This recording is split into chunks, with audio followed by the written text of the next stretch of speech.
আমি তৌহিদা ইসলাম কলি, বাসা পাবনা জেলার সুজানগর উপজেলার মালিফা গ্রামে।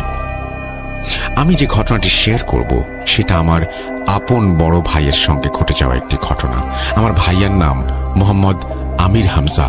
ঘটনাটি স্টুডিওতে গিয়ে আমার পক্ষে বলা সম্ভব না, তাই ভালো লাগলে দয়া করে পড়ে শোনাবেন। আমি সরাসরি ঘটনায় চলে যাচ্ছি। ঘটনাটি কোনো 2-1 দিনের ঘটনা নয়, পুরো 5 বছরেরও বেশি সময়ের ঘটনা। সালটা ছিল 2012। একদিন সন্ধ্যায় আমি আর আমার ভাইয়া টেবিলে বসে পড়ছিলাম।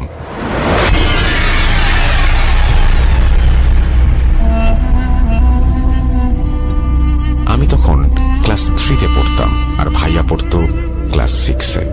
গরমের দিন হওয়ায় টেবিলের সামনের জানালাটা খোলাই রেখেছিলাম।